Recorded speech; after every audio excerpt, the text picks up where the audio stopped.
Je vais vous apprendre quelque chose de nouveau. Alléluia. Alléluia. C'est pour toi, mon ami, cette histoire, c'est pour toi, c'est pour toi qu'un jour le Christ est apparu. Et sais-tu que sans Jésus tu es perdu? Viens à lui aujourd'hui, toi aussi. Amen, alléluia. Dieu est là, c'est vrai que le Seigneur il est là. Il est présent, il n'y a pas de problème, on ressent la présence du Seigneur, alléluia. Merci Jésus. Mais tu as besoin de la grâce de Dieu. Vous savez, je disais ça hier à la réunion à Vannes. De venir à la réunion, c'est bien. Hein, c'est important. Moi, je voyais nos amis là-bas. Moi, j'ai l'habitude là-bas, donc je connais les personnes qui sont là-bas. Et puis là-bas, il y a des personnes qui sont réguliers à la réunion. Ils viennent souvent dans les réunions. On fait les réunions avec les copains, comme on fait là, pareil. Et puis souvent, on voit les mêmes. Souvent, il y a les mêmes personnes qui viennent là. Et puis ils sont bien dans la présence de Dieu. Ils aiment la présence de Dieu en réalité. Mais ils repartent toujours comme ils sont rentrés. Vous comprenez? Alors en réalité, je dis ça, Seigneur, je ne veux pas être maladroit dans ce que je veux dire. De savoir que Dieu est là, c'est bien. Hein, c'est bien, on est dans la Bible dit, écoutez, les disciples qui vont dire ça, ils vont dire ce lieu est redoutable. Et c'est vrai que ce lieu est redoutable parce que là, il y a la présence du Seigneur. Et puis c'est quelque chose de redoutable. Mais de savoir qu'il y a la présence de Dieu qui est là, c'est une chose. Mais s'il n'est pas dans ton cœur, ben, je le dis franchement, ça ne sert peut-être pas à grand-chose. Le plus important, c'est pas de savoir qu'il est là, mais le plus important, c'est qu'il soit dans nos vies, alléluia. Que le nom du Sauveur soit béni, glorifié. Et puis j'aimerais dire 2-3 petits textes. Moi, je ne vois pas clair, puis alors quelle lumière vous avez? Vous avez de la bonne lumière. Alléluia, je peux me lunettes, ça va le faire. Alléluia, que le nom du Sauveur soit béni et glorifié. Venez à la réunion, mais venez pour rencontrer le Seigneur. Je vous donne juste un petit mot de témoignage, et puis après, je vais dire ce que le Seigneur a mis sur mon cœur.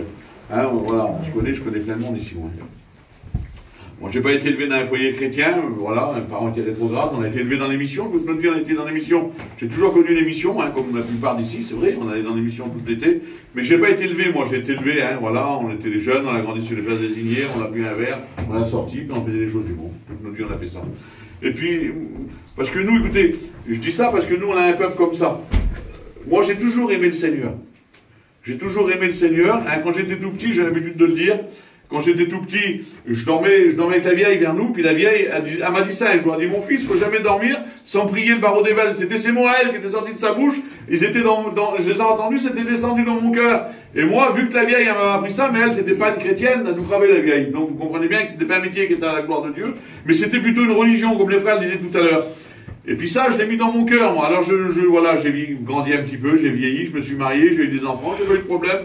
Je bénis le nom du Seigneur, là je buvais un verre, je fumais, je sortais, voilà, je faisais tout ce que le monde voulait. Hein. J'en faisais pas plus que les autres, mais j'en faisais pas moins que les autres. Et puis pourtant, j'aimais le Seigneur.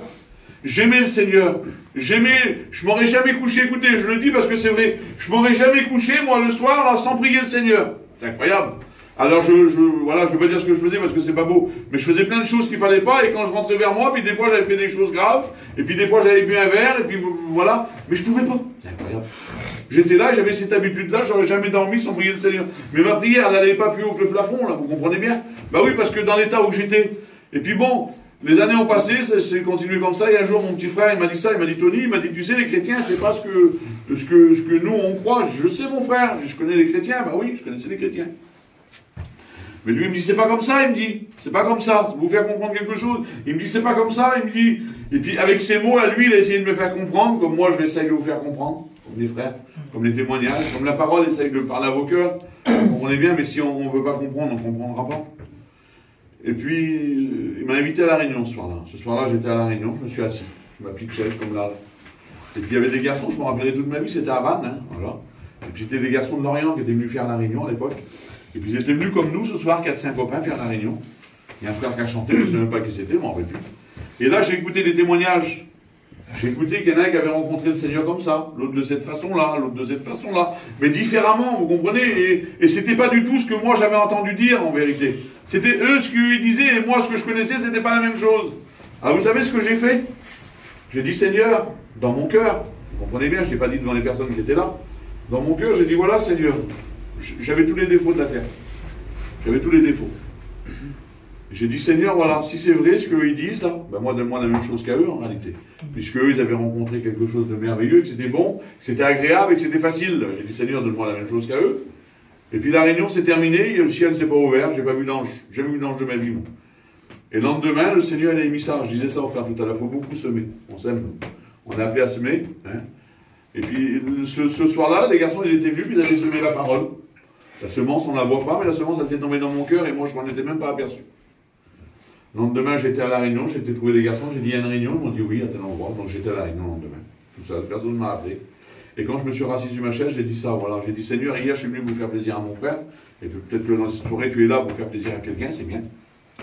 Mais j'ai dit Seigneur, aujourd'hui là je ne suis pas venu pour faire plaisir à quelqu'un, je suis venu parce que j'ai besoin de te rencontrer. Vous voyez la différence? C'est-à-dire que le lendemain, j'étais venu pour rencontrer le Seigneur.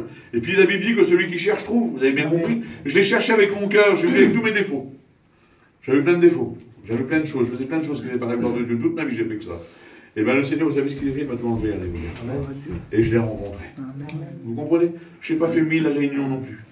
Je n'ai pas fait 1000 réunions. Mais je suis venu à la réunion parce que je n'étais pas un garçon à venir passer une nuit à la réunion, ça ne m'intéressait pas.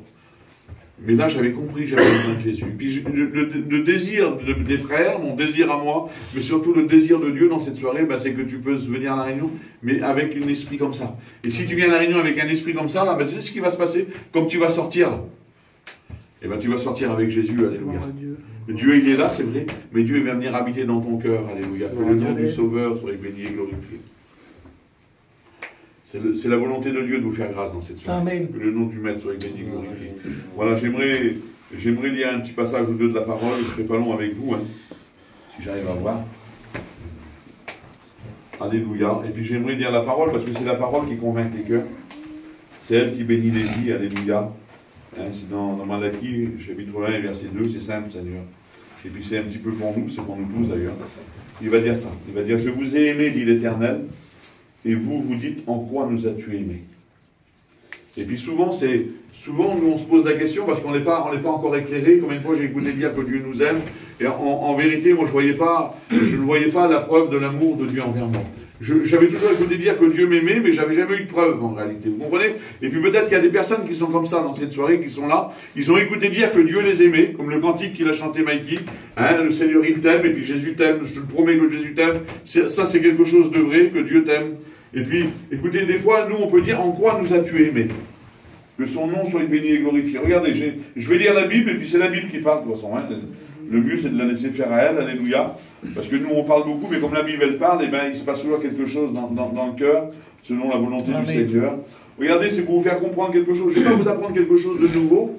Vous n'allez pas sortir là et dire tiens j'ai appris quelque chose que je ne connaissais pas. C'est pas ça. Et puis en plus c'est même pas le but. Mais par contre tu peux sortir et dire j'ai rencontré quelqu'un que moi je ne connaissais pas. Vous comprenez? Et puis ça c'est possible pour toi dans cette soirée. Devant Dieu que c'est possible. Si toi tu le veux, lui il le fait. C'est simple. Regardez ce que dit la Bible. Alléluia, il ne faut pas que je me trompe, je démarre. L'Éternel Dieu forma l'homme de la poussière de la terre. Écoutez. Il souffla dans les narines un souffle de vie de l'homme. Et l'homme devient un âme vivante. C'est le nom du Sauveur. Regardez, puis l'Éternel Dieu planta l'homme dans le jardin d'Éden, du côté de l'Orient, et il mit l'homme qu'il avait formé. L'Éternel Dieu fit pousser du sol des arbres, de toute espèce de fruits qui étaient agréables à voir, agréables à manger. Et la Bible dit qu'au milieu, là, il va placer l'arbre de la vie, l'arbre de la connaissance, du bien et du mal. Ça, on le connaît, ça. Ça, c'est des récits de la Bible qu'on connaît. Et puis la parole de Dieu nous dit que l'homme, c'était ça le plan de Dieu pour l'homme. C'était pour nous, ça. Vous comprenez? Nous, on n'a pas été créés pour Seigneur. Pour ça, on avait été créés. Écoutez, on aime bien venir dans la présence du Seigneur. On aime bien venir à la réunion. Parce que, vous savez pourquoi? Parce que nous, là, on a été créés pour vivre en harmonie avec le Seigneur. C'est pour ça qu'on a été créés. Le Seigneur, il nous a créés, c'était pour lui. On a été créés pour lui. Et puis la parole de Dieu nous dit que l'homme va créer, que Dieu va créer l'homme, il va le placer dans le jardin, là. Et puis il va lui donner tout ce qui est bon, tout ce qui est agréable à voir et tout ce qui est agréable à manger. Et la parole de Dieu nous dit que là, au milieu du jardin, il va y avoir un arbre. C'est l'arbre de la connaissance du bien et du mal. Ça, vous le savez en vérité. Et puis regardez, le Seigneur, il va dire, voilà, tu peux goûter à tous les arbres, là. Tu peux tout manger, tout est à toi. Tout ça qui est devant toi, tout est pour toi en réalité. Tout avait été fait pour nous. Mais il va lui dire, tu vois l'arbre de la connaissance et du bien et du mal, celui-là, il ne faut pas le toucher. Faut pas le toucher parce que, regardez, c'est vrai que pourquoi que Dieu a placé dans le jardin cet arbre en réalité? S'il ne l'aurait pas placé cet arbre-là, eh bien aujourd'hui on ne serait pas là, vous comprenez? On ne serait pas à prêcher la parole, parce qu'on n'aurait pas besoin de la prêcher la parole. Mais le Seigneur, il a mis l'arbre au milieu là, parce que l'homme, il a toujours laissé l'homme libre. L'homme est libre de faire ce qu'il veut en réalité. Et puis la parole de Dieu nous dit que la femme, elle va venir, et puis vous connaissez l'histoire que le serpent va lui parler, et puis là, elle va voir que l'arbre est beau, et puis il était agréable cet arbre-là. Pourtant, il y en avait des autres à côté, il devait certainement être agréable. Mais là, c'était cette désobéissance, et puis la Bible dit que la femme va goûter le fruit. Elle va goûter ce fruit-là, puis la parole de Dieu nous dit que comme elle va goûter ce fruit, elle va en donner à son mari, et puis là, les écailles de leurs yeux vont tomber. Ils vont commencer à voir l'état où ils étaient en réalité. Et puis là, écoutez, c'est là que le péché va rentrer dans l'humanité. Vous comprenez? C'est là les premiers hommes et la première femme qui ont péché, c'est là en réalité. C'est là, et puis écoute, regardez ce que dit la Bible. Et puis c'est ce que je voudrais vous dire, Seigneur. C'est pourquoi, comme par un seul homme, le péché est entré dans le monde. C'est-à-dire par rapport à la désobéissance là, de Adam et Ève, le péché il est entré dans le monde tout entier. Et puis la Bible dit que par le péché, la mort s'est répandue sur tous les hommes. Il n'y a pas de différence, vous comprenez ça? Aujourd'hui, on a notre pensée, notre façon de faire, c'est parce que Adam et Ève, ils ont péché dans le jardin. Et puis le péché qu'ils ont eu, il est retombé sur nous. Vous comprenez ça? Regardez ce que dit la parole. Ainsi la mort est ainsi sur tous les hommes, c'est étendu sur tous. Regardez, parce que tous ont péché. Tous. C'est-à-dire que tous les hommes sont des pécheurs. Le péché, écoutez, j'ai l'habitude de le dire ça, moi. Le péché, c'est un petit peu comme l'ADN, vous savez. C'est l'ADN, on connaît l'ADN maintenant aujourd'hui par rapport à tout ce qui s'est passé. Eh bien, chaque être humain a son ADN. Eh bien, le péché, il est marqué comme ça dans nos veines à nous, là. Dans nos veines à nous, écoutez. Moi, j'ai mon petit, mon Mylan, pour vous faire comprendre comment que le péché est entré dans l'homme. Regardez ce que dit la Bible. Hein, j'aimerais juste vous lire ça.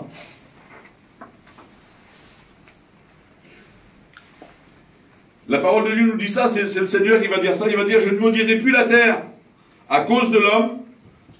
Vous voyez? C'est-à-dire que le Seigneur, il ne maudira plus la terre comme il l'a fait à cause de l'homme. Parce que les pensées du cœur de l'homme se tournent vers le mal dès sa jeunesse. C'est-à-dire, c'est même pas de la faute de l'homme, en réalité, s'il fait le mal.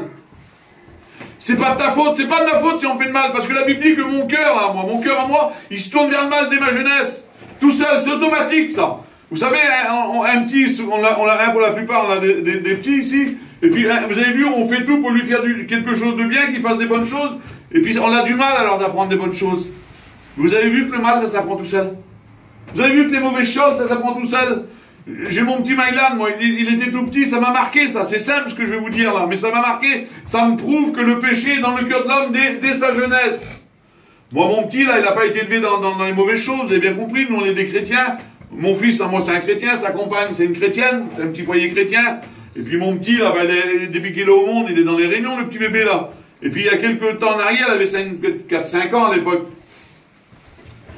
C'est pour vous faire comprendre, c'est bête, Seigneur, il est rentré dans le magasin, et puis il a pris une petite auto, vous voyez, un petit truc comme ça, une petite auto là. Et vous savez ce qu'il a fait? C'est incroyable. On ne l'apprend pas, il l'a mis en dessous son tricot, il a toujours l'auto. C'est pas ça, il n'a pas été élevé comme ça. Nous on a été élevé comme ça, mais lui il n'a pas été élevé comme ça. Il a pris l'auto, il l'a toujours. Et puis arrivé à la sortie du magasin, il a ressorti l'auto, il avait volé une auto. Vous comprenez? C'est pour vous dire que son cœur à lui là, eh ben, dès sa jeunesse, il se tourne vers le mal. Peut-être que c'est pas grand chose ça, mais ça c'est les conséquences du péché. Vous comprenez? C'est ça la conséquence du péché. Regardez ce que dit la Bible. C'est pour ça que j'aimerais vous dire dans cette soirée. Le Seigneur, il va dire, je vous ai aimé, dit l'Éternel. Et puis vous allez dire, en quoi qu'il nous a aimé? Ben, je vais vous prouver. Je vais vous montrer par la parole en quoi que Dieu vous a aimé.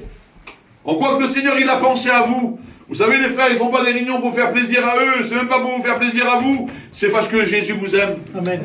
C'est parce qu'il y a des besoins. Écoutez. Amen. Je l'ai dit tout à l'heure et je me répète, je ne vais pas vous apprendre quelque chose. Puis c'est pas ça le but. Mais c'est que la parole elle est annoncée. Et puis la Bible dit que quand la parole de Dieu elle est annoncée, là, il se passe toujours la volonté, sa volonté à lui. Et puis sa volonté à lui, moi je la connais. Sa volonté à lui, c'est de sauver les âmes. Sa volonté à lui, c'est de vous bénir. Alléluia. Le frère disait ça tout à l'heure, comme on l'a rentré là. Il dit, on croyait que tu n'aurais pas venu, hein, c'est ce qu'on a dit, c'est vrai. Je dis, moi, j'aurais peut-être pas pu venir, mais une chose qui est sûre, c'est que lui, il va venir. Comprenez ça? Puis il m'a dit ça, le frère. Il me dit, il y a longtemps qu'on l'attend. Hein. C'est vrai, il y a longtemps qu'on l'attend. Mais la Bible, elle répond elle-même. Vous savez ce que dit la Bible? La Bible dit que Dieu ne tarde pas l'accomplissement de sa parole. Mais l'use de patience pour sauver un plus grand nombre. Il y a encore des personnes qui ne sont pas sauvées ici. Je ne suis pas écouté. Je ne suis pas un juge, moi. Hein. Je ne suis pas venu pour juger les gens. Je ne suis pas venu pour montrer personne. De mon Dieu que c'est vrai. Mais je sais qu'il y a des personnes qui ont encore besoin de la grâce de Dieu. Alléluia. Il y a des personnes qui ont besoin d'accepter la grâce de Dieu dans leur vie. Parce que le péché, là, le péché d'Adam, il est toujours marqué. Regardez ce que dit la Bible. Et puis ça, c'est pour celui qui n'a pas été régénéré. C'est pour celui qui n'a pas accepté la grâce de Dieu. C'est pour celui qui n'a pas accepté le sang du Christ dans sa vie. Regardez ce que dit la parole. Regardez, leur péché est écrit avec un burin de fer et avec une pointe de diamant. Il est gravé sur la tablette de leur cœur. Vous comprenez? Le péché, là, il est gravé avec un burin de fer sur la tablette de votre cœur. Vous comprenez ça? Avec un digue de diamant, c'est quelque chose de dur, en vérité, c'est quelque chose d'incassable. Et bien, c'est marqué sur ton cœur. Le péché, il est marqué sur ton cœur. Regardez ce que dit la parole. Regardez ce qu'il va dire dans le livre de Jérémie. Il y en a qui veulent se donner une bonne conscience. Je ne parle pas pour ceux d'ici, de mon Dieu, que c'est vrai, mais moi, je connais des garçons, je connais des personnes qui viennent un petit peu à la réunion. Je connais des personnes qui donnent un petit coup de main pour nettoyer la salle, pour montrer ça. Il y en a qui, même en mission, là, vous avez vu, il y a des, je dis des inconvertis, c'est ceux qui ne sont pas chrétiens, vous avez bien compris, ou même des rétrogrades. Ils tireront sur les fils, là, ils mettent en l'eau, ils mettent en courant, ils montent dans le chapiteau, ils se donnent une bonne conscience. Ils essayent de se donner une bonne conscience. C'est pas des mauvaises personnes. Oui, c'est bien de le faire. C'est bien, mais ça ne change rien aux yeux de Dieu. De participer à toutes les réunions, ça ne change rien aux yeux de Dieu. C'est bien de venir là, comme j'ai dit tout à l'heure. Mais le péché, là, il est toujours marqué sur ton cœur. Il est marqué sur ta vie. Écoutez, on peut faire beaucoup de choses dans le monde. On peut faire beaucoup de choses. Les hommes sont très forts aujourd'hui. La médecine est très forte. La médecine est capable de faire des choses extraordinaires. On est étonné par la médecine. Mais le péché, la médecine n'est pas capable de l'enlever. Le péché, les hommes ne sont pas capables de l'enlever. Parce que c'est marqué, regardez ce que dit la Bible. C'est dans le livre de Jérémie, il va dire ça. Il dit, même si tu te laverais avec de la nitre, et que tu emploierais beaucoup de potasse, c'est-à-dire même si tu te laverais avec de l'acide, même si tu prendrais des belles acides, même si on te prendrait, qu'on te mettrait dans l'acide pendant 1000 ans, là. Regardez ce qu'il va dire. Ton iniquité, c'est-à-dire ton péché, resterait marqué devant moi, dit le Seigneur. C'est-à-dire que l'homme par lui-même ne peut rien faire. L'homme par lui-même, il n'est pas capable de le faire. L'homme, il n'est pas capable de faire le bien. Vous savez, il va dire ça dans le livre de Jérémie, je crois, il va dire, est-ce qu'un Éthiopien peut changer sa couleur de peau, en réalité? C'est-à-dire, hein, voilà, ça va être méchant, mais est-ce qu'un noir peut devenir blanc? C'est impossible. Il dit, est-ce qu'un léopard peut enlever ses taches? C'est quelque chose d'impossible, c'est pas possible, ça. Il dit, vous, parce que ça, c'est nous, par contre.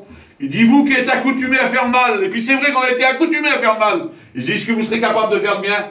C'est pas possible de faire le bien. Pour nous, c'est impossible de faire le bien. Mais à lui, tout est possible, alléluia. Parce que c'est pas l'œuvre d'un homme. Vous savez que c'est pas l'œuvre d'un homme. Et puis personne ne peut dire que c'est l'œuvre d'un homme. Et puis personne ne peut contredire la Bible, parce que la Bible, c'est la vérité. La Bible, elle est vraie. La Bible, elle dit que t'es pécheur. Et puis, aujourd'hui, là, vous voyez, quand je suis en train de parler, moi, je vois votre visage. Hein, puis je vois pas votre cœur. Et puis, je suis content de ne pas le voir, en plus. Mais lui, là, lui, le Dieu Tout-Puissant, il voit pas votre visage, lui. C'est pas votre visage qu'il regarde. Parce que l'apparence est souvent trompeuse, en réalité. Mais il regarde les cœurs. Là, il passe dans les rangs, il regarde les cœurs. Et puis, dans le cœur, là, toi, tu peux pas dire que t'es pas un pécheur. Pour ceux qui n'ont pas accepté la grâce de Dieu, vous savez, la grâce, ça ne veut pas dire qu'on est meilleur que vous. Hein.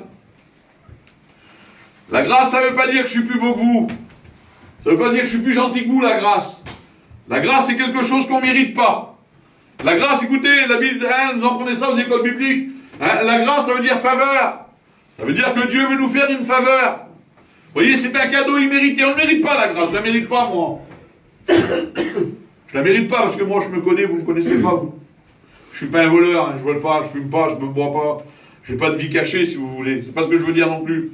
Mais je me connais. Je sais que je suis pas comme il faudrait.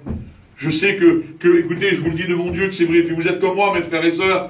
C'est vrai que notre cœur et puis nos pensées, ben, elles sont pas toujours comme nous on voudrait. On a du mal à les tenir parce qu'ils sont tellement accoutumés à faire le mal qu'ils voudraient toujours se tourner vers le mal. Mais nous, on est des chrétiens et c'est par sa grâce qu'on a été sauvés. Alléluia. C'est par la grâce de Dieu qu'on est sauvé. On a accepté la grâce. Et c'est pour ça, écoutez, c'est pour ça on n'a pas essayé de se laver avec de la nitre, ni prendre beaucoup de potasse, ni avec des choses de la terre, là. Parce que les choses de la terre, écoutez, voyez la terre où qu'on est, là, où c'est qu'on habite, là, le morceau de terrain, là. Parce qu'il y en a qui se donnent des soucis, puis bien des angoisses pour avoir un morceau de terrain. C'est bien ceux qui disent non, je suis pas jaloux. Un petit bout, en plus. Écoutez, je sais pas ça, je veux dire, mais voyez ça qui est dehors, là. Ça a été maudit, ça. Vous savez qu'on habite sur une terre qui a été maudite par Dieu. Parce que comme la femme et l'homme, ils ont été désobéis, là. Ils ont été chassés du jardin et la Bible dit que Dieu a maudit la terre. Et nous, on est toujours sur cette terre. On vit sur une terre qui est maudite. Et c'est pour ça qu'on n'est pas bien. C'est pour ça qu'il y a des soucis. C'est pour ça qu'il y a beaucoup d'angoisse, beaucoup de difficultés. On vit sur une terre qui a été maudite, vous avez bien compris. Et en plus, on vit sur une terre qui a été maudite. Et on est sous la désobéissance d'Adam, là, et Ève. Et puis on vit en plein milieu du péché. Et puis le péché il est ancré dans notre vie, là. Alors si on n'accepte pas la grâce de Dieu, on ne peut pas être heureux. On ne peut pas avoir de bonheur sans le Seigneur. On ne peut pas avoir d'espérance. Mais avec Jésus, alléluia. Quelle bonté, Sauveur. Quelle bonté de savoir, écoutez, de savoir que mon nom à moi, il est marqué dans son livre à lui. Amen. Ce n'est pas les hommes qui sont capables de faire ça. Mais lui, il est capable de le faire, que son nom soit béni et glorifié. J'aimerais vous lire encore un petit texte ou deux, puis après on va prier le Seigneur. Mais j'aimerais juste que vous compreniez. Que vous compreniez. Je sais que vous le savez. Je sais que vous le savez. C'est dans le livre de Matthieu, il va dire ça, il va dire écoutez, mais et comprenez. Je voudrais que vous écoutez la parole, que vous le savez, vous êtes au courant, mais j'aimerais que vous le compreniez, j'aimerais que vous le réalisiez dans vos vies, que vous courez un grand danger. Il y a un grand danger qui nous regarde. Parce que la Bible dit que celui qui doit venir va venir. Il va venir. C'est vrai qu'il use de patience pour qu'un plus grand nombre soit sauvé, on a dit tout à l'heure. On le sait ça. Oui, mais il va falloir qu'il revienne. Il va falloir qu'il vienne prendre son église. Écoutez, vous voulez que je vous dise un secret? Oui, il peut venir. Moi, mon foyer en Ansel avec mes petits, moi c'est le principal. De mon Dieu, c'est vrai. Moi j'ai mes trois garçons, ils sont mariés, les maris tapis à lui, là. Malheureusement. Alléluia. Mais c'est trois foyers chrétiens. Moi et ma maison, on rentre au ciel. Moi, ça ne me dérange pas qu'ils viennent. Mais il y a tellement de personnes qui ont besoin de la grâce encore. De mon Dieu, je ne voudrais pas qu'ils viennent pour ça. Il y a trop de personnes qui ont besoin de la grâce de Dieu. Il y a trop de personnes qui resteraient sur cette terre encore. Il y a trop de personnes qui vivent encore dans le péché. Il y a trop de personnes qui veulent se justifier. Que le nom du Sauveur soit béni et glorifié. J'ai fait plein de textes, je voudrais passer, ça voudrait passer. Je voudrais passer. Et la Bible dit qu'une voix se fit entendre. Vous le savez. Vous le savez, la Bible dit, regardez, j'ai marqué ça, moi. C'est pas moi, c'est la Bible, mais j'ai marqué ça en dessous. Ça, je passe. Ça, j'arrive. Regardez. Il va dire, qui enverrai-je? Isaïe 6:8. Qui marchera pour nous? J'ai marqué ça en dessous, moi. Il se fait du souci pour toi. Oui, parce qu'il disait, qui c'est qu'on va envoyer alors? Parce que la Bible dit que l'homme ne peut pas se racheter de l'un à l'autre. Que le rachat de l'homme est cher et il n'aura jamais lieu. C'est-à-dire que l'homme, il ne peut pas se racheter lui. C'est impossible. Sur la terre, il n'y a pas moyen de rachat, là. Sur la terre, il n'y a pas moyen d'aller au ciel, vous savez. Tu peux te mettre à genoux ici, là, puis aller jusqu'à Lourdes, si tu veux. Ou aller à Sainte-Marie-de-la-Mer, ou aller où tu veux. C'est pas pour ça que tu vas aller au ciel. Vous comprenez ça? C'est le sacrifice humain, ça vaut rien. Ça n'a aucune valeur aux yeux de Dieu. Devant Dieu. Et puis là, écoutez, le Seigneur, là, il y a eu cette conversation, là, comment qu'on va faire en un mot, hein? Je dis ça, moi, mais c'est un peu ça, si vous voulez. Alors, comment qu'on va faire? On va faire comment pour les sauver? Puisque pour eux, il n'y a pas moyen de rachat. Et puis la Bible dit qu'une voix se fit entendre, alléluia. C'était pas la voix d'un homme. C'était pas... Vous savez, les hommes, ils parlent beaucoup. Hein, on parle beaucoup, nous. C'est vrai, toute la journée, je parle, moi. Mais lui, c'est plus que des paroles. Alléluia. Derrière ce que lui, il a dit, il y a eu des grands actes. Amen. Il y a eu des actes. Vous savez, des fois, moi, je dis à une certaine personne, moi, je t'aime, hein, surtout, voilà, comme vous faites, on l'aime, moi, j'aime tout le monde. Oui, mais prouve-le que t'aimes tout le monde. Facile à dire que j'aime tout le monde, mais des fois, il faut le prouver que t'aimes les autres. Il faut le prouver. Vous comprenez, c'est facile à dire. Mais lui, ça n'a pas été que des mots. C'est pas que des mots, lui. Il y a eu des actes derrière ça. Et c'est pour ça qu'il va dire, je vous ai aimé, dit l'Éternel. Et vous vous dites, en quoi nous as-tu aimé alors? Eh bien, en quoi qu'il t'a aimé, je veux dire en quoi qu'il t'a aimé, moi. Parce que la Bible dit qu'une voix se fit entendre. Et la voix là, c'était la voix du Fils de Dieu. La parole de Dieu nous montre que lui, il était dans son ciel de gloire, là. Il était là, il était avec son Père. Il y avait le Saint-Esprit qui était là, les anges qui étaient là. Il était dans toute la gloire de son Père. Et puis la Bible dit qu'il a quitté son ciel de gloire. Pour toi. Pour moi. Écoutez, regardez ce que dit la parole. C'est pourquoi, entrant dans le monde, tu n'as voulu ni sacrifice ni offrande, mais tu m'as formé un corps. C'est-à-dire qu'il est venu comme un simple homme sur la terre. S'il est venu comme un simple homme sur la terre, il n'est pas venu, écoutez, ils attendaient un roi libérateur, ils attendaient un homme terrible comme il est arrivé, non. Il est venu, comme le frère disait tout à l'heure, on parlait de ça, il est venu comme un simple agneau, un simple homme. Puis écoutez, la Bible dit ça. Et puis je ne voudrais pas aller plus loin en plus, j'ai pris plein de textes, mais je ne voudrais pas aller plus loin. Regardez ce que dit la parole. Mais Dieu a prouvé son amour envers nous, afin que lorsque nous étions encore des pécheurs, Christ est mort pour nous. Amen. Vous comprenez, Christ, il est mort pour nous. Il est mort pour nous. Pierre va dire ça, vous n'avez pas été rachetés de vos vaines manières de vivre, ni par de l'or, ni par de l'argent, pas par des choses que vous pouvez en vérité vous offrir, non, mais il va dire c'est par le sang précieux du Christ. Il s'est offert en sacrifice pour toi. Amen. Vous comprenez que de son ciel de gloire, il est venu sur la terre. Là, quand je l'ai dit tout à l'heure, il n'est pas venu comme un héros en réalité. Il n'est pas venu comme un héros. Il est venu comme un simple homme. Mais il n'est pas mort comme un martyr. Parce que c'est pas un martyr, le Seigneur, c'est pas vrai. Vous savez, moi je regarde, parce que je suis comme ça, moi je regarde un petit film à la télé, je pleure. C'est dans ma nature, je peux pas faire autrement, c'est ma nature qui est comme ça. Alors si je guette Jésus de Nazareth, on l'a vu 1000 fois, et quand je guette ça, je pleure moi. Je pleure, en vérité, c'est mon cœur qui pleure. Mais vous savez, la Bible dit que comme Jésus, il portait la croix là, il n'avait plus la force. Il était en miettes. Et puis là, il faisait la volonté de son Père pour aller au sacrifice. Et puis la Bible dit que là, il y avait des femmes qui étaient sur le bord du chemin.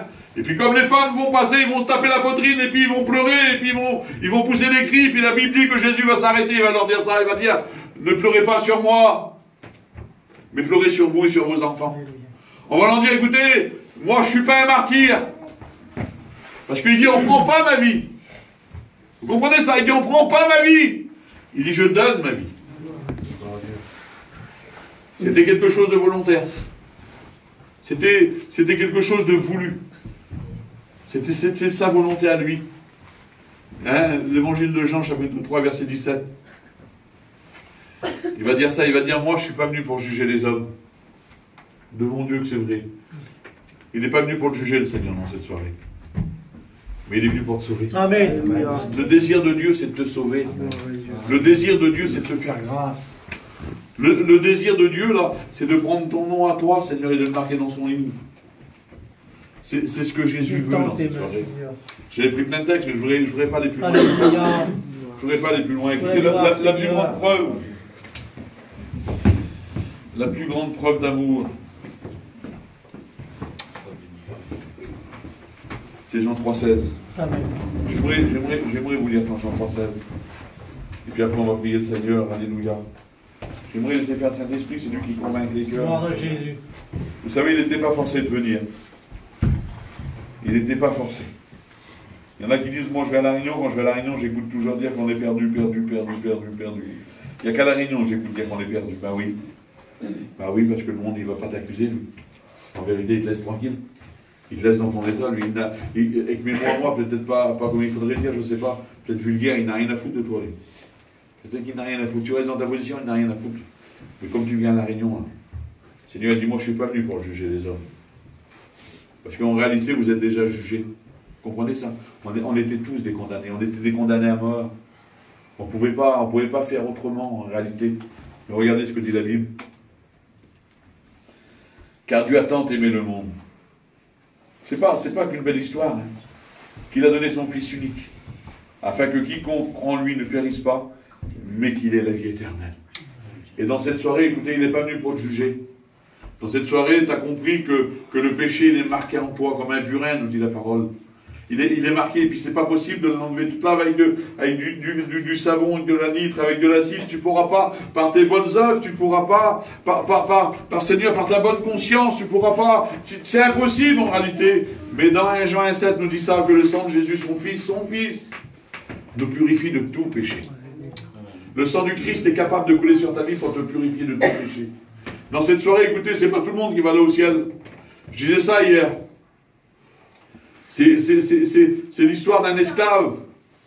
C'est un esclave, et puis il était sous la tutelle de son maître, et puis c'est normal. Mais l'esclave, c'était un chrétien, lui. Et puis là, il avait là, puis un jour, le maître, il va l'appeler avec ses amis, là, et puis il va venir, viens voir ici, là, ici. Il va dire, est-ce que moi, je fais partie des élus? Parce que toi, tu dis que tu fais partie des élus. Il dit, oui, Je fais partie des élus. Mais il dit, est-ce que moi je fais partie des élus? Ah, il avait un petit peu peur de lui répondre, et puis il va lui dire ça. Il va dire, non, mon maître. Parce que pour être élu, il faut être candidat. Et lui, il n'était pas candidat pour aller au ciel. Donc il ne pouvait pas faire partie des élus. Vous comprenez ce que je veux dire? De venir à la réunion, c'est bien. Participer à toutes les réunions que vous pouvez. Mais tant que vous ne serez pas candidat pour aller au ciel, vous n'irez pas au ciel. Tant que vous ne ferez pas la paix avec Dieu, vous ne pourrez pas aller au ciel. Tant que vous n'accepterez pas le grand sacrifice de la croix, vous ne pourrez pas aller au ciel. Ce n'est pas possible. Sans Jésus, il n'y a pas de ciel. Et puis vous le savez que sans Jésus, il n'y a pas de ciel. On ferme nos yeux, on prie le Seigneur. Alléluia. Soit ton nom. Alléluia. Nous voulons te bénir, Seigneur. Seigneur.